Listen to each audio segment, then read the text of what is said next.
Drug affecting blood coagulation, correct. लेकिन उससे पहले जरा कंफर्म कर दूं, आज रात 9 बजे महामैराथन मेरे साथ, ड्रग अफेक्टिंग ऑटोक्वायर्स, बहुत प्यार से अच्छे अच्छे क्वेश्चंस हैं, उनको समझने की कोशिश करेंगे।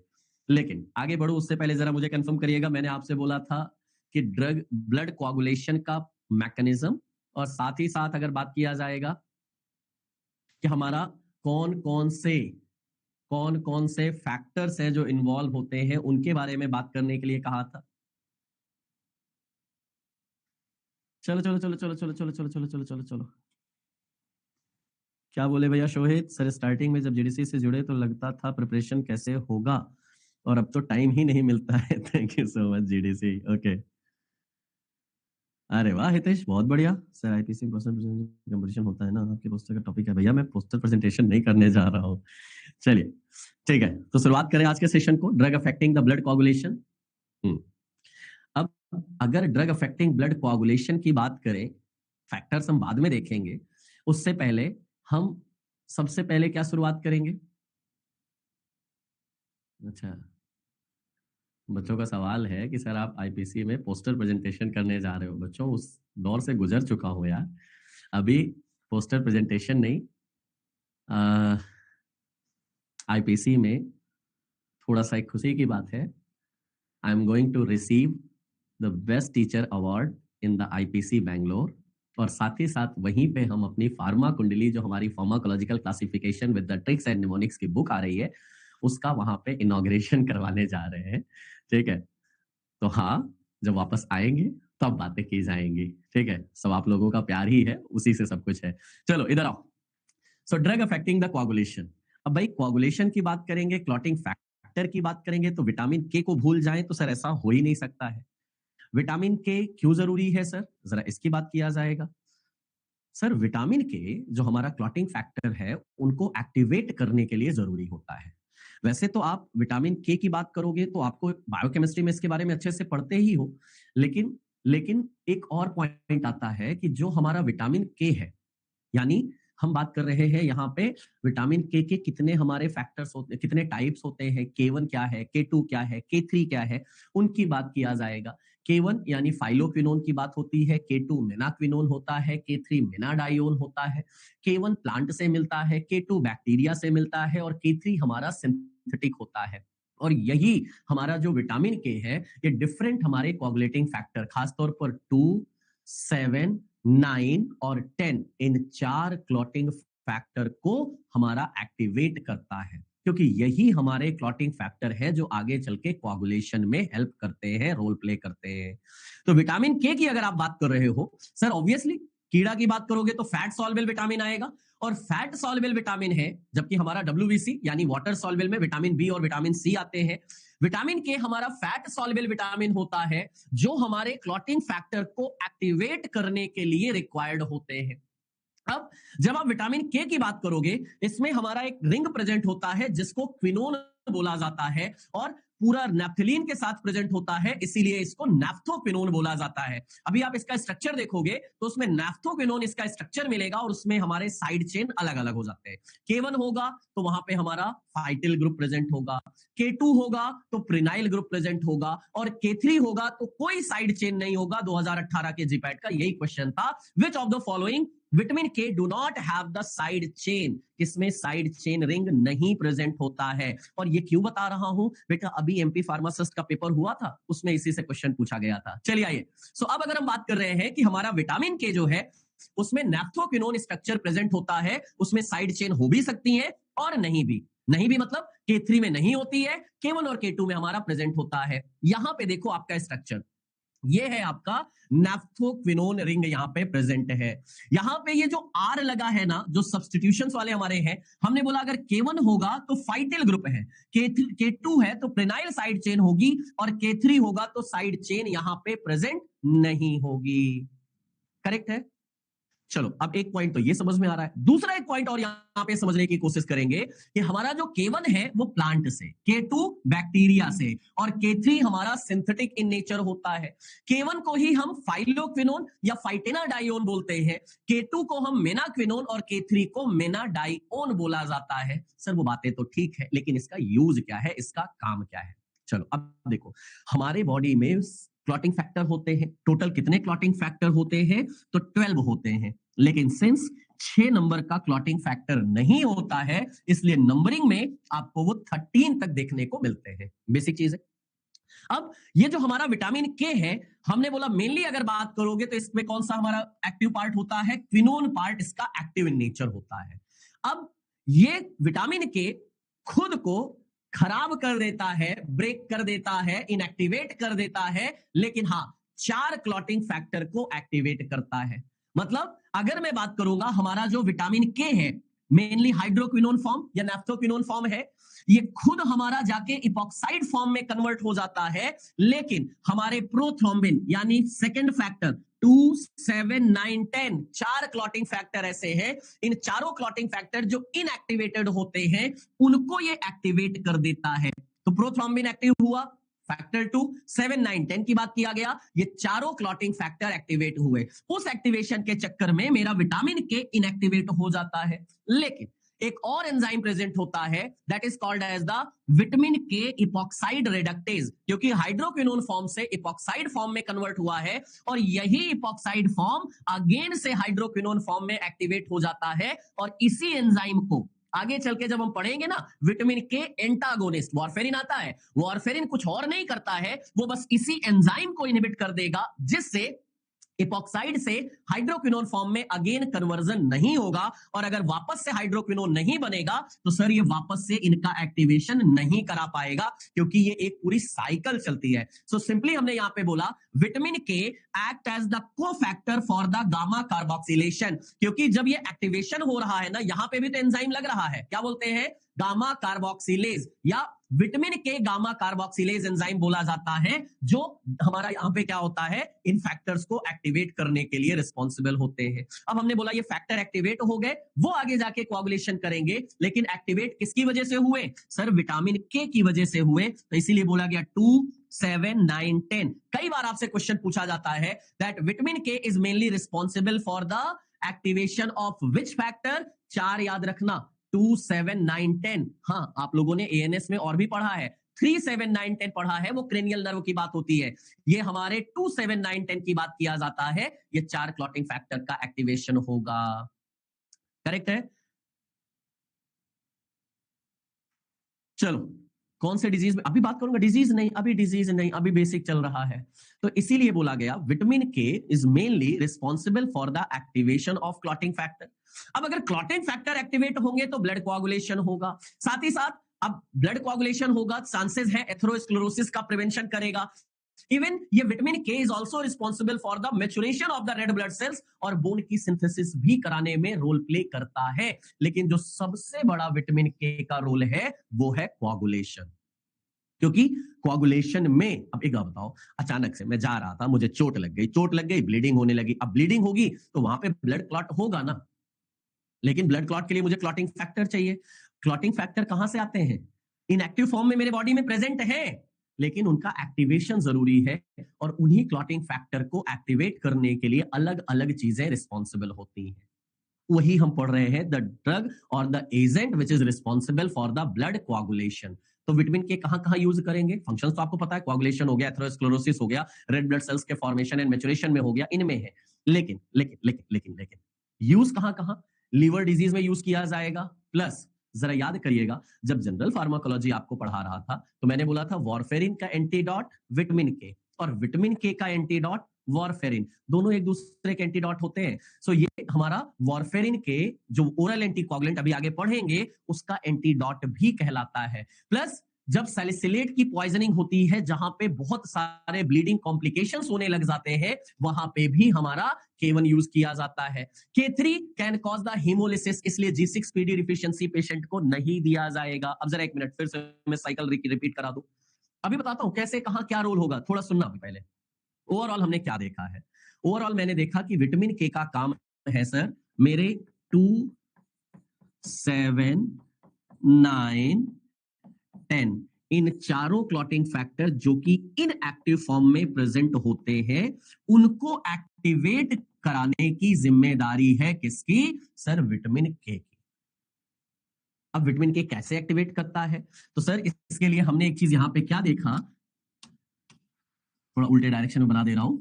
इसमें हमने एक चीज क्या देखा कि हमारा जो विटामिन के है नॉर्मली अभी हमने बोला उसमें क्या होता है, क्विनोन फॉर्म प्रेजेंट होता है, नेफ्थोक्विनोन या हाइड्रोक्विनोन की बात किया गया है। ये जो हमारा नेफ्थोक्विनोन या हाइड्रोक्विनोन फॉर्म है ये खुद इनएक्टिवेट होता है लेकिन हमारे इन 2, 7, 9, 10 को एक्टिवेट कर जाते हैं। क्या मेरी बात समझ में आ रही है? अब जब ये इनएक्टिवेट होगा तो क्या बन जाता है, विटामिन के इपॉक्साइड फॉर्म बन जाता है जो कि इनएक्टिव हो जाता है। लेकिन ये साइकिल चलती है, यहां पे लगेगा गामा कार्बोक्सिलेज एंजाइम लगेगा जो हमारा ये प्रोसेस को कंडक्ट करेगा और वापस से उसको लाने की जिम्मेदारी है विटामिन के इपॉक्साइड रिडक्टेज। ये एंजाइम होता है जो इसको वापस से क्विनोन फॉर्म में कन्वर्ट कर देता है। करेक्ट? फिर हमने क्या बोला कि आगे जब हम पढ़ेंगे मेनली हमारे ओरल एंटीकोगुलेंट वारफेरिन की बात किया जाएगा तो वारफेरिन कुछ और नहीं करती है मालिक, वारफेरिन हमारी जो होती है वो इसी vitamin K epoxide reductase enzyme को इनहिबिट कर देती है। अब बताइएगा अगर ये एंजाइम इनहिबिट हो गया तो क्या ये वापस से एक्टिव हो पाएगा विटामिन के? नहीं। और अगर ये वापस से एक्टिव नहीं हो पाएगा तो क्या ये क्लॉटिंग फैक्टर को एक्टिवेट कर पाएगा? क्या नहीं। अब अगर ये क्लॉटिंग फैक्टर 2, 7, 9, 10 का एक्टिवेशन ही नहीं हुआ तो आपको लगता है कि ब्लड क्लॉट हो जाएगा? नहीं हो पाएगा। बात समझ में आई? सिंपल सी है, मैंने वही रिपीट किया है बेटा वत्सल, जरा मेरी बात ध्यान से सुन लो मैंने क्या बोला है। यही अभी तक मैंने आपसे बोला कि सर हमारा विटामिन के का मेजर फंक्शन क्या है। अब मैंने आपसे क्या बोला, मैंने एक चीज और यहां पे ऐड किया बेटा प्राजक्ता कि हमारा इसका सबसे बड़ा रोल है ब्लड को क्लॉट कराना, ब्लड कोआगुलेशन को कंडक्ट करना, क्योंकि ये डायरेक्टली नहीं करता है। अगर आपने क्लॉटिंग फैक्टर पढ़े हैं, जरा मुझे बताइएगा 2 नंबर का क्लॉटिंग फैक्टर कौन सा है बेटा वत्सल, प्राजक्ता, रश्मि, जरा मुझे बताना। सेकंड नंबर का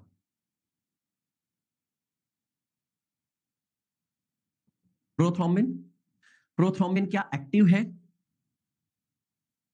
आयुष, जो पूछ रहा हूं पहले वो बताओ बच्चा, क्या प्रोथ्रोम्बिन एक्टिव है? नहीं सर, इनएक्टिव है। क्योंकि होता क्या है, प्रोथ्रोम्बिन से जब थ्रोम्बिन बनता है वही थ्रोम्बिन आगे चल के फाइब्रिनोजन से फाइब्रिन बनाता है। ये तो पढ़ा ना। अब मैंने बोला अगर प्रोथ्रोम्बिन से थ्रोम्बिन ही नहीं बना तो क्या फाइब्रिनोजन से फाइब्रिन बनेगा? नहीं। और अगर फाइब्रिन नहीं बनेगा तो क्या ब्लड क्लॉट होगा? नहीं। वही हमारा यहां का टारगेट है, सिंपल। अब आपने बोला सर ये बताइए कि ये हमारा जो है, अभी आपने बोला ये ब्लड क्लॉट कराता है, दूसरी तरफ आपने बोला जो K3 है स्पेशली वो हीमोलिसिस कराता है। क्यों? सर K3 में हमने बात किया था उसमें साइड चेन नहीं होता है, और अगर K3 में साइड चेन नहीं होता तो थोड़ी प्रॉपर्टी अलग हो जाती है, खास तौर पर उन पर्सन जिनमें हमारा ग्लूकोज 6 फॉस्फेट डिहाइड्रोजिनेज एंजाइम की डिफिशियंसी होती है, उनमें हीमोलिसिस कराता है। अब आप कहोगे सर ये एंजाइम क्या है, चलो अब इसको थोड़ा और ब्रॉड लेवल पे लेके चलता हूं। होता क्या है, आरबीसी। अब आपको पता है कि आरबीसी के अंदर न्यूक्लियस नहीं होता है। एक एंजाइम, अब न्यूक्लियस नहीं है ये बताने की क्यों जरूरत है, क्योंकि सर ना तो यहाँ न्यूक्लियस है और ना ही यहाँ पे माइटोकॉन्ड्रिया है। अब बच्चों अगर माइटोकॉन्ड्रिया नहीं है रेड ब्लड सेल्स के अंतर्गत तो इसको एनर्जी कैसे मिलती है, सिर्फ ग्लाइकोलिसिस से। और ग्लाइकोलिसिस कराने के लिए हमारा पहला ही एंजाइम आ जाता है ग्लूकोज 6 फॉस्फेट डिहाइड्रोजिनेज एंजाइम, जो ग्लाइकोलिसिस को यहाँ पे प्रमोट करता है। अब मैंने बोला अगर वो एंजाइम है ही नहीं, ध्यान से सुनना, अगर वो एंजाइम नहीं है तो ग्लाइकोलिसिस नहीं होगी, ग्लाइकोलिसिस नहीं होगी तो सर आरबीसी को एनर्जी नहीं मिलेगी, और अगर आरबीसी को एनर्जी नहीं मिलेगी तो ऑब्वियसली सर आरबीसी हमारा ब्रेकडाउन हो जाएगा। जब मैं एस्पिरिन पढ़ा रहा था नालायकों, वहां भी मैंने आपको इसके बारे में बताया है that few drugs are there which causes the hemolysis in G6PD deficiency patient। याद आ रही है बेटा मेरी बात?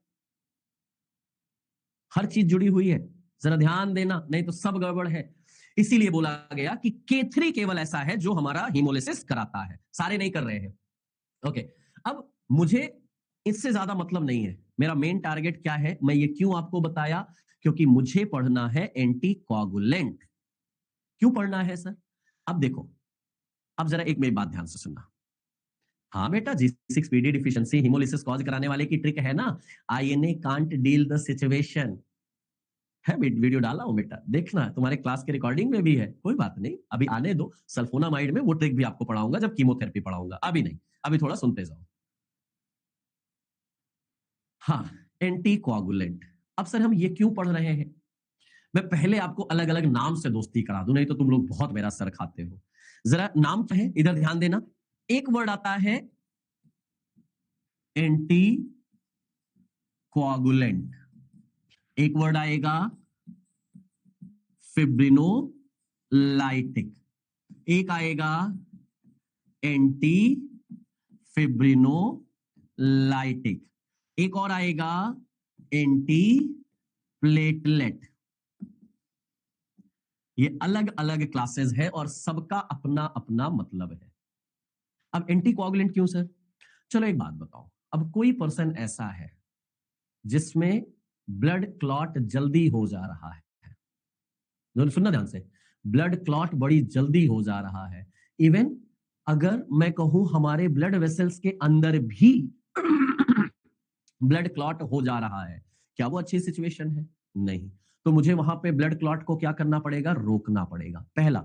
अच्छा एक मिनट, जरा इमेजिन करो कि अचानक से कहीं इंजरी हुआ, ब्लड नहीं आया, बाहर ब्लड नहीं आया, लेकिन कहीं एक जगह ब्लड क्लॉट होने लगा। कभी कहते हैं ना यार चोट लगी और वहीं पे क्या होने लग जाता है, हमारा ब्लड क्लॉट होने लग जाता है, होता है, काला पड़ जाता है, ब्लड क्लॉट होने की वजह से वहां पे काला पड़ जाता है। या इसका एक रिलेशन ये भी होता है, जैसे डायबिटीज पेशेंट को देखते हो ना, डायबिटीज पेशेंट में थोड़ा सा ब्लड क्लॉट मींस एग्रीगेट होना, अभी उसी की समझ के चलिएगा।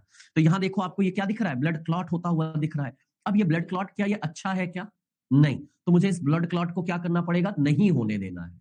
अब नहीं होने देना है तो ऑब्वियस सी बात है, जो ब्लड कोआगुलेशन की मैकेनिज्म है, या मैं कहूं जो ब्लड कोआगुलेशन की प्रोसेस है, जहां हमारे डिफरेंट क्लॉटिंग फैक्टर्स लगते हैं, ये एंटी कोआगुलेंट उन हमारे कोआगुलेटिंग फैक्टर्स को इनहिबिट करेंगी, इनकी जिम्मेदारी है। तो वहीं से शुरुआत करो, that anticoagulant these are the agents which prevent or reduce the coagulation of the blood. ये ब्लड के कोआगुलेशन को इनहिबिट करेंगे। अब कभी कभी हमारी जो ड्रग है वो डायरेक्टली हमारे इन क्लॉटिंग फैक्टर्स को इनहिबिट करेंगी, या कभी कभी इनडायरेक्टली इनहिबिट करेंगी। दोनों की कहानी यहां पे आपको समझने को मिलेगी बेटा, नजर इधर, दोनों चीजें हो सकती हैं। अब कैसे करेंगी, थोड़ा उसके लिए मैं थोड़ा सा आपके प्रोसेस पे आपको लेके चलना चाहूंगा, लेकिन प्रोसेस पे जाऊं पहले, उससे पहले आपके मैं क्लासिफिकेशन ऑन टिप करा दूं तो ज्यादा मजा आएगा। हमारी यहां पे जो एंटी कोगुलेंट है बेटा, वो दो क्लासेस में आती है। पहली क्लास वो जो पेरेंटल यूज की जाती है, मतलब जिनको आप ओरली नहीं इनटेक कर सकते हो। पहली चीज, पेन कॉपी उठाओ मेरे साथ, तुरंत याद करना। पहली हमारी क्लास आती है दैट इज द पेरेंटल, यानी इनको आप ओरल नहीं लोगे, कैसे लोगे? पेरेंटल लोगे। और पेरेंटल क्लास की ड्रग में हमारी जो एंटी कोगुलेंट क्लास की ड्रग है, वो मेनली अगर मैं बात करूंगा, सबसे पहले वहां पे आती है indirect thrombin inhibitor. Indirect thrombin inhibitor. Sir ये इनडायरेक्ट थ्रोम्बिन इनहिबिटर क्यों आया, क्या जरूरत थी? एक और क्लास आती है डायरेक्ट थ्रोम्बिन इनहिबिटर। मैंने अभी क्या बोला था कि मेरी ड्रग हो सकता है डायरेक्टली हमारे फैक्टर्स को इनहिबिट करे, या हो सकता है इनडायरेक्टली हमारे फैक्टर्स को इनहिबिट करे। दूसरा यहां पे क्या आता है? ओरल। हाँ जी, ये वो ड्रग है जिनको ओरल रूट से लिया जाएगा। अब ओरल रूट से लेने में सबसे पहली आती है विटामिन के एंटागोनिस्ट। ये वो एजेंट होंगे जो विटामिन के को इनहिबिट करेंगे। अब सर विटामिन के क्यों इनहिबिट करना है? अब भी मैंने बताया कि यही विटामिन के तो है जो हमारे क्लॉटिंग फैक्टर्स को एक्टिवेट करता है। कौन कौन से? 2, 7, 9, 10। अगर हमने इसको इनहिबिट कर दिया तो वो फैक्टर्स नहीं एक्टिवेट होंगे, और वो फैक्टर्स एक्टिवेट नहीं होंगे तो आपको लगता है ब्लड कोआगुलेशन होगा? नहीं होगा। अभी ये एक क्लास यहां पे आती है direct thrombin inhibitor. Direct thrombin inhibitor. अब देखो, डायरेक्ट थ्रोम्बिन इनहिबिटर ओरल में भी है, डायरेक्ट थ्रोम्बिन इनहिबिटर पेरेंटल में भी है, और बच्चा यही कंफ्यूज हो जाता है, लेकिन मैं अभी उसके कंफ्यूजन को दूर करूंगा। और एक और इसमें ओरल में क्लास आ जाती है, that is called as the factor 10A inhibitor. 10A inhibitor. अब ये 10A का मतलब क्या है सर? फैक्टर जब पढ़ते हैं तो 10 नंबर का भी फैक्टर आता है। 10 नंबर जो फैक्टर है उसके एक्टिवेशन को इनहिबिट करने का काम है हमारी इन ड्रग का। लेकिन सर सारी बात तो ठीक है, सब में एक वर्ड आ रहा है, यहां भी थ्रोम्बिन आ रहा है, यहां भी थ्रोम्बिन, यहां भी थ्रोम्बिन, मतलब क्या है? चलो एक चीज और समझने की कोशिश करें। ठीक है, क्या समझने की कोशिश कर रहे हैं? सबसे पहली बात ये आ रही है, पीछे आ जाओ। हाँ, यहां पे आपको एक चीज दिखेगा।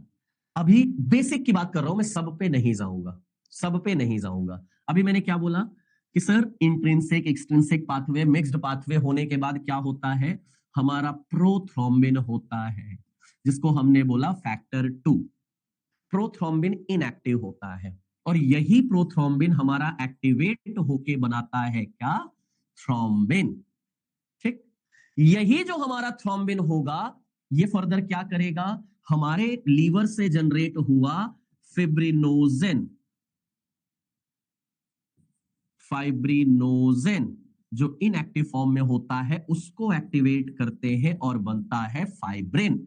जहां पे हमारा ब्लड क्लॉट होना होता है वहां पे यही फाइब्रिन जाता है और वहां पे एक नेटवर्क मेस जैसा बना लेता है। मतलब आपको ऐसा टाइप से वहां पे एक पूरा मेस बन जाएगा। अब इस ऐसा बनने से क्या होगा? वहां से ब्लीडिंग नहीं होगी। ये नॉर्मल फिजियोलॉजी है। अब आप मुझे बताइए, अभी मैंने बोला direct thrombin inhibitor, indirect thrombin inhibitor, oral में भी बात किया, इसमें भी बात किया, सब में क्या आया? थ्रोम्बिन। अगर बच्चों में इस थ्रोम्बिन को इनहिबिट कर दो, ध्यान दीजिएगा, इस थ्रोम्बिन, अच्छा ये जो प्रोथ्रोम्बिन से थ्रोम्बिन एक्टिवेशन हुआ है, विटामिन के तो यहां लगा है लेकिन एक फैक्टर और लगता है, फैक्टर 10A। पढ़े हो ना मैकेनिज्म? बोला हूं पढ़ के आना, पढ़े हो तो सब समझ में आ रहा होगा। 10A। अब अगर मैं इस थ्रोम्बिन को इनहिबिट कर दूं, आपको लगता है ये फाइब्रिन बन पाएगा या नेटवर्क जैसा मेस बना पाएगा, ब्लड क्लॉट कर पाएगा? नहीं कर पाएगा। तो इसीलिए हम यहां पे थ्रोम्बिन इनहिबिटर दे रहे हैं, साथ ही साथ फैक्टर 10A इनहिबिटर दे रहे हैं। प्लस सर इस प्रोथ्रोम्बिन से थ्रोम्बिन बनाने के लिए विटामिन के भी तो जरूरी है और उस विटामिन के का एंटागोनिस्ट दे रहे हैं हम, क्या सर? वही हमारा विटामिन के एंटागोनिस्ट। अब इसी में तो आपकी क्लासिफिकेशन पूरी बन गई। बस ये 5 क्लासेस है और सिंपल समझना। देखो कभी भी कहीं भी आपको पैरिन मिल जाए, क्या मिल जाए? पैरिन, हिपैरिन, डेल्टा पैरिन, इंडेट पैरिन, पैरिन की बात करूंगा। अगर कहीं भी पैरिन मिल जाएगा, याद रखना वो इनडायरेक्ट थ्रोम्बिन इनहिबिटर है। मैकेनिज्म अभी देखेंगे। फिर समझ में नहीं आया विकास बाबू? कल मैंने आपको होमवर्क दिया था, आप करके आए हो? ब्लड क्लॉटिंग मैकेनिज्म पढ़ के आए हो? मुझे पता था आप बोलोगे, इसीलिए बोला था करके आना। नहीं बेटा, एस्पिरिन की बात नहीं कर रहा हूं। और पढ़ा है उसके बाद भी तुम्हें नहीं समझ में आया तो मैंने क्या समझाया ही क्या है भाई? मैंने तो कुछ बोला ही नहीं, मैं तो तुम्हें खाली ड्रग बता रहा हूं। इसमें क्या नहीं समझ में आया? उसका ही नहीं समझ में आया? अरे क्या नहीं समझ में आया? ब्लड क्लॉटिंग मैकेनिज्म ही तो पूछा हूं तुमसे। कोई बात नहीं यार, कोई बात नहीं, मुझे पता था तुम लोग मेरा सर खाओगे। इधर यही मैकेनिज्म पढ़ने के लिए बोला था कि नहीं बोला था? क्या बोला यहां पे? सर प्रोथ्रोम्बिन से बनता है थ्रोम्बिन। थ्रोम्बिन क्या करता है? फाइब्रिनोजन को एक्टिवेट करता है, क्या बनाता है? फाइब्रिन। और यही जो फाइब्रिन बनता है वो हमारा कन्वर्ट हो जाता है इनसॉल्युबल फाइब्रिन में, जहां पे नेटवर्क जैसा मेस बना लेता है। मैंने बोला ये थ्रोम्बिन बनने के लिए क्या जरूरी है? फैक्टर 10A जरूरी है। सर यहाँ पे हमारा कैल्शियम जरूरी है, विटामिन के जरूरी है, तभी तो ये एक्टिवेशन होगा। मैं पूरे प्रोसेस पे नहीं जाऊंगा, एनाटॉमी का पार्ट है इसलिए कोलॉजी में रह लो, ज्यादा अच्छा है। तो मैं उसी के बेसिस पे आपको ड्रग बता रहा हूं। अब ड्रग तो मेरी ट्रिक से याद कर लो, बस मुझे सिर्फ इतना चाहिए। तो जो हमारे इनडायरेक्ट थ्रोम्बिन इनहिबिटर होते हैं ये 2 क्लासेस में आते हैं। एक तो हमारे अनफ्रैक्शनेटेड हिपैरिन, अनफ्रैक्शनेटेड, क्योंकि हिपैरिन कहां से मिलता है? ऑक्स, पिग, इंटेस्टाइन, लंग से मिलता है। उससे निकाला गया और जैसे निकाला गया वैसे ही यूज कर लिया गया, उसको बोला जाता है हमारा अनफ्रैक्शनेटेड। और फिर आया एक, नहीं सर उसमें एडवर्स इफेक्ट ज्यादा आते, हमको प्योर हिपैरिन चाहिए, फिर आया लो मॉलिक्यूलर वेट हिपैरिन, लेकिन सबके नाम में हिपैरिन लगा रहेगा। पहले सुन लो जितना बोल रहा हूं, क्या लगा रहेगा? पैरिन लगा रहेगा। फिर आता है डायरेक्ट थ्रोम्बिन इनहिबिटर, लेकिन किस क्लास में? पेरेंट की क्लास में। देखो एक बात मैं तुम्हें ध्यान से और बड़े प्यार से समझा दूं, कान खोल के सुन लेना। अगर किसी ने मेरे पेरेंट्स के बारे में कुछ भी बोला और डायरेक्टली बोला, बता रहा हूं, आर्गुमेंट मत करना पेरेंट्स के मामले में, नहीं तो बवाल हो जाएगा। बिल्कुल कह रहा हूं, बवाल हो जाएगा, फिर मत कहना। तो sir, direct thrombin inhibitor parental class की बात करोगे तो क्या मिलेगा? बवाल। बोले तो बीवा लोरिडिन की बात होगी। और हाँ, बवाल के साथ साथ मैं तुमसे रूड भी हो जाऊंगा, तो आर्ग्यू मत करना। यानी एर्गेट्रोबैन, क्या? एर्गेट्रोबैन, बीवा लोरिडिन, हेपेरिडिन हमारी रूडिन क्लास की ड्रग और एर्गेट्रोबैन क्लास की ड्रग आएंगी। अब यही देख लो जरा, क्या बोला? चलो चलो चलो चलो चलो, पेरेंटल क्लास में दो क्लासेस आती है, indirect thrombin inhibitor and direct thrombin inhibitor. Indirect में मैंने बोला क्या मिलेगा? पैरिन मिलेगा। कहीं भी देखो, नाम देखो, तुम्हें दिमाग लगाने की भी जरूरत नहीं है सर, ये सब इनडायरेक्ट थ्रोम्बिन इनहिबिटर की बात किया जाएगा। मिल रहा है कि नहीं मिल रहा है? हमने बोला इसमें दो चीजें आई, क्या क्या सर? एक तो हमारा अनफ्रैक्शनेटेड है जो ऑब्टेन्ड होती है, और दूसरी कौन सी होती है? लो मॉलिक्यूलर वेट हेपेरिन होती है। फिर क्या बोला? अगर पेरेंट्स के बारे में किसी ने डायरेक्टली कुछ भी बोला ना, आर्ग्यू किया ना, आर्ग्यू मतलब एर्गेट्रोबैन, तो मैं रूड हो जाऊंगा, यानी रूडिन। सब में क्या मिल रहा है? रूडिन। एर्गेट्रोबैन, पहला चीज, एर्गेट्रोबैन आर्गुमेंट। रूडिन से बीवालुरिडिन, बवाल वाला रूड करेंगे तो बीवालुरिडिन, हेरोडिन एंड लेपेरिडिन की बात आ जाएगी। तो आर्ग्यू मत करना, नहीं बवाल के साथ रूड हो जाएंगे, बस बात खत्म। जब हम चल रहे हैं कहा, ओरल में तीन क्लासेस आई। पहला विटामिन के एंटागोनिस्ट। अब विटामिन के एंटागोनिस्ट तो वारफेरिन पता ही है सर, और ये वारफेरिन हमारा क्या होता है? काउमेरिन डेरिवेटिव होता है। क्या होता है? काउमेरिन सर, काउमेरिन सर, काउमेरिन मतलब सब में हमारा काउमेरिन जैसा मिलेगा। अभी हम देखेंगे 4 हाइड्रोक्सी काउमेरिन डेरिवेटिव के नाम से जाना जाता है। तो वारफेरिन हो गया, एसिनोकाउमेरोल, साथ ही साथ हमारा यहाँ पे आ जाएगा हाइड्रोक्सी काउमेरिन की बात किया जाएगा। ये सब हमारे विटामिन के एंटागोनिस्ट है, लेकिन सबसे ज्यादा यूज होने वाली में से एक वारफेरिन की बात होगी। फिर क्या बोला गया? Direct thrombin inhibitor in oral. अगर तुमने मुझको कुछ भी मुंह से बोला ना, मैं बता दे रहा हूं, दबा के गाली दूंगा, बस और कुछ नहीं करूंगा। तो ओरल डायरेक्ट थ्रोम्बिन इनहिबिटर में दबा के गाली देना मतलब डेबिगेट्रिन एक्सिलेट, डेबिगेट्रिन के नाम से जाना जाता है। डेबिगेट्रिन एक्सिलेट, शायद आप लोगों ने इसका सैंपल देखा भी होगा जब आपने हॉस्पिटल ट्रेनिंग किया होगा। तो सर क्या हो गया? डेबिगेट्रिन एक्सिलेट। तो ओरली कभी किसी के बारे में डायरेक्ट थ्रोम्बिन इनहिबिट नहीं करना, नहीं तो दबा के गाली देगा। फिर क्या बोला? Factor 10A inhibitor. अब नजर अगर मैं थोड़ा घुमा दूं और 10A की जगह एक्सा बोल दूं तो चलेगा क्या? चलेगा क्या सर? एक्सा, रेविरेक्साबैन, एपिक्साबैन आ जाएगा, आ जाएगा। अब जरा यही चीज हट गया क्या यार? जो मैं लिख रहा था हट गया सर। एंटी थ्रोम्बिन 3 एक्टिवेटर क्या है? थोड़ा सबर करोगे बेटा? देवेंद्र थोड़ा सबर किया करो, अभी क्लासेस मेरे साथ याद करो और मुझे बताओ क्या क्या बोला। पेरेंटल में दो classes, indirect thrombin inhibitor and direct thrombin inhibitor. Indirect में मैंने बोला पैरिन यानी हिपैरिन आ जाएगा, सारे पैरिन क्लास की ड्रग आ जाएंगी, ठीक। डायरेक्ट थ्रोम्बिन इनहिबिटर में बोला आर्ग्यू करोगे तो बवाल होगा, रूड हो जाऊंगा। तो एर्गेट्रोबैन की बात करना, बिवालुरिडिन की बात करना, हेपेरिडिन की बात करना, लेपेरिडिन की बात करना, हो जाएगा, ठीक। अब ओरल में हमने बोला तीन क्लासेस। पहला क्या आया सर? विटामिन के एंटागोनिस्ट। क्या याद रखोगे? वारफेरिन यानी काउमेरिन डेरिवेटिव आ जाएगा। ओके, आगे चलिएगा, क्या आएगा सर? Factor 10A inhibitor. क्या याद रखोगे? एक्सा आएगा, रेविरिक्साबैन, एपिक्साबैन, सर एक्सा आ जाएगा। फिर क्या बात हुई sir? Oral direct thrombin inhibitor, oral direct thrombin inhibitor, क्या याद रखोगे? डेबिगेट्रिन एक्सिलेट की बात किया जाएगा, सर डेबिगेट्रिन आ जाएगा। है क्या इसमें कोई वाकई आपको दिक्कत वाली? क्लास में अगर याद ना हो तो बेटा फिर बवाल हो जाएगा। ओके, खैर ये तो अभी क्लासिफिकेशन, बस एक दो बार लिख लेना, बड़े आराम से याद हो जाएगा। अच्छा, अब क्या समझा रहे थे? अभी बार बार बच्चा परेशान है सर, डायरेक्ट तो समझ में आ गया, डायरेक्ट तो समझ में आ गया कि थ्रोम्बिन को इनहिबिट कर रहा है, ये इनडायरेक्ट का मतलब क्या है? हाँ, अब इनडायरेक्ट का मतलब देखो, जैसे जैसे जैसे जैसे जैसे जैसे अब आपका मान लो रूम पार्टनर है, नहीं है रूम पार्टनर, कोई बात नहीं, तुम्हारा क्लासमेट है, थोड़ा सा अच्छी बॉन्डिंग वाला नहीं है।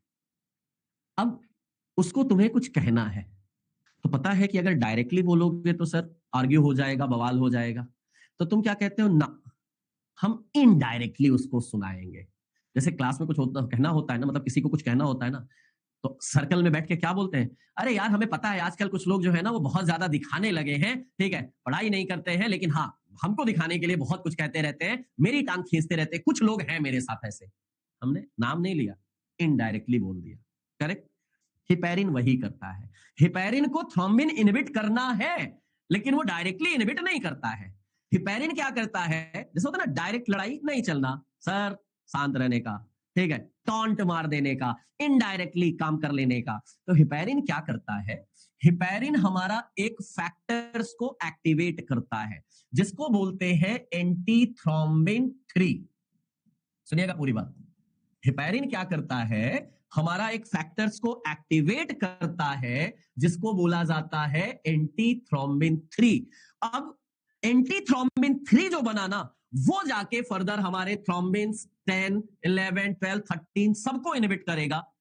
क्या हिपेरिन डायरेक्टली जाके फैक्टर्स को इनहिबिट की क्या? नहीं, हिपेरिन ने इनडायरेक्टली काम किया। हिपेरिन ने अपना एक चेला बनाया, अपना एक बॉडीगार्ड बनाया एंटी थ्रोम्बिन 3, और उसको बोला ऐसा है, जितने भी मेरे दुश्मन है ना जाके सबसे लड़ाई करके आओ, मैं नहीं जाऊंगा। तो हिपेरिन नहीं गया, हिपेरिन ने एंटी थ्रोम्बिन 3 को एक्टिवेट किया, उसने बाकियों को इनहिबिट किया। इससे क्या हुआ, हिपेरिन बढ़िया, अब जैसे जहां मारपीट हो गई, मार जो खा गए, अच्छा क्या हुआ, तुम्हें लड़ाई हो गई थी, मुझे तो पता ही नहीं चला, अच्छा कौन आया था, कौन मारा तुम्हें, ठीक है, मजे लेने के लिए पहुंच जाता है, ये हिपेरिन उनमें से होता है। ये सब हमारे सोसाइटी में हमें देखने को मिलते हैं, ये उन्हीं में से है, चालाक धूर्त इंसान में से एक है हिपेरिन। चले, अभी समझ में आया एंटी थ्रोम्बिन 3 क्यों आ रहा है। ऐसा भी फैक्टर होता है सर, इनडायरेक्ट करना जरूरी है, वो करता है बेटा, क्योंकि वो थोड़ा सा क्या है ना, स्मार्ट वाला है। आओ अब नजर इधर डालें, एक एक करके लेके चले। खुशी खुशी खुशी खुशी। Okay, indirect thrombin inhibitor parental की बात किया जाएगा। अब ये इनडायरेक्ट हमारा जो थ्रोम्बिन इनहिबिटर है, हाँ, देख रहे हो विनोद, आजकल हमारे ये नालायक बच्चे भी हमारे मजे लेने में पीछे नहीं हटते हैं। हम इनको ट्रिक बताते हैं, इनको याद कराने के लिए ये हमको ऑस्कर दिलवाते हैं। देख रहा है विनोद, सब देख रहा है विनोद। आओ, ओके, हिपेरिन हमने बोला जो हमारा ऑप्टेंड होता है ना। अच्छा एक मिनट सर, कैसे करता है इनडायरेक्ट काम? अभी मैंने क्या कुछ अलग बताया था क्या पगले? ठीक है, हिपेरिन कहां से आता है, शीप, शीप लंग से या ऑक्स लंग से, पिग इंटेस्टाइन से, यहां से ऑब्टेन्ड होता है। और मैंने आपको एक बात और बताया था कि सर जो मेरी ये हिपेरिन है ना, ये ड्रग ऑफ चॉइस है during the pregnancy. Drug of choice है ड्यूरिंग द प्रेगनेंसी, क्यों? सर ये strongest organic acid in our body होता है। चलेगा?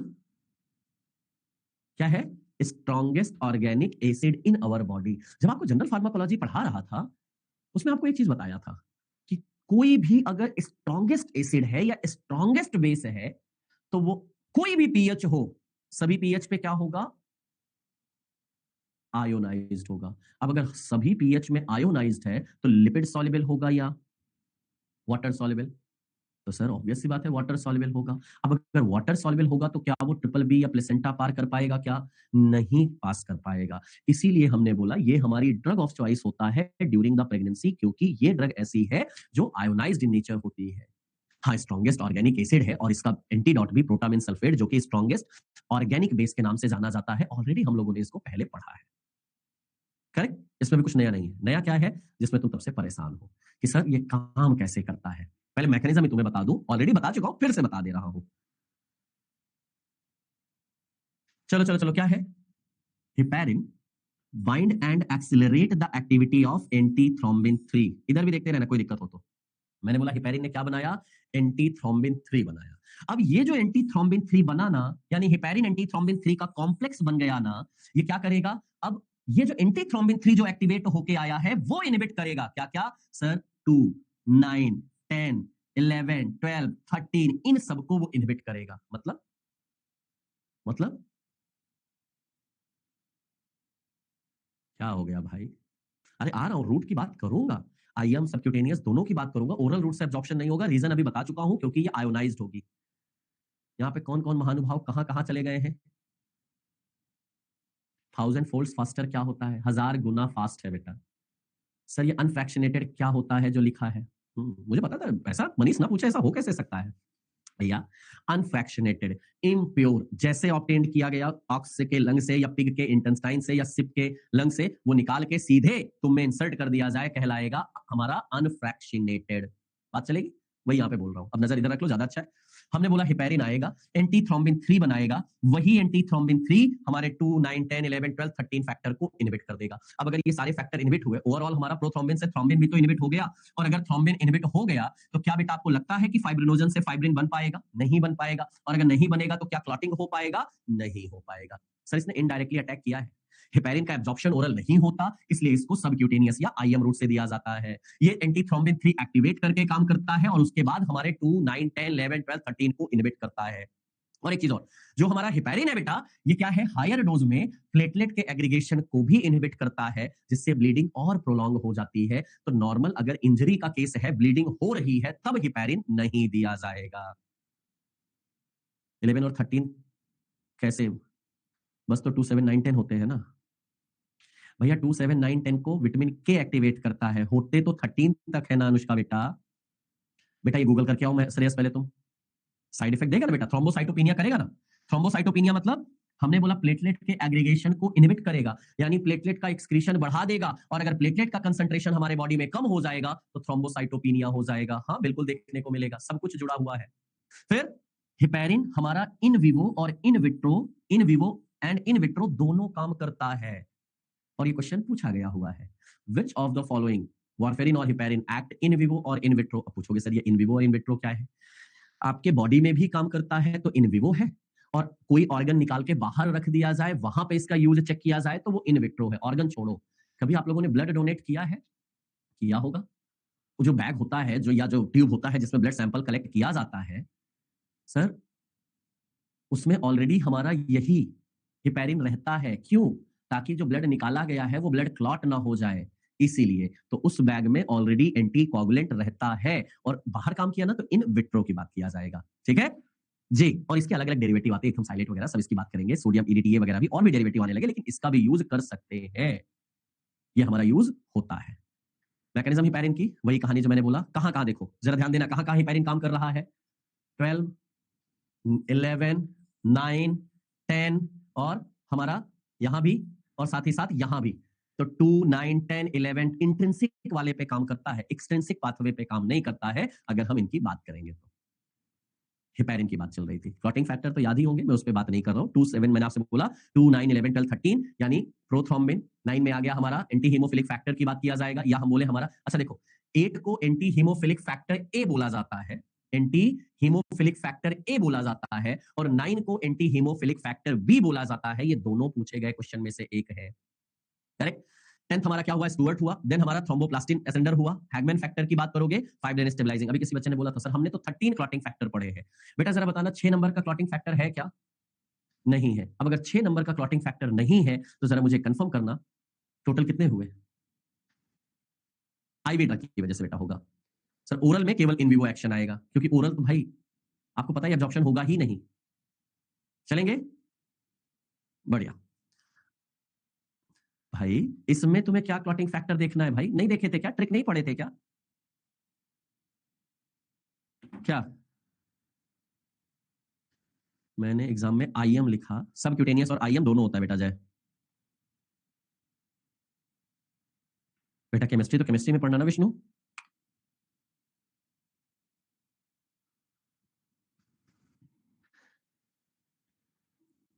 अब तुम अगर क्लॉटिंग एक बार कहने के बावजूद भी नहीं काम करके आओगे, 12 तो क्लॉटिंग फैक्टर नहीं याद करके आ पाओगे, तो मैं तुम्हें क्या ही पढ़ाऊंगा यार।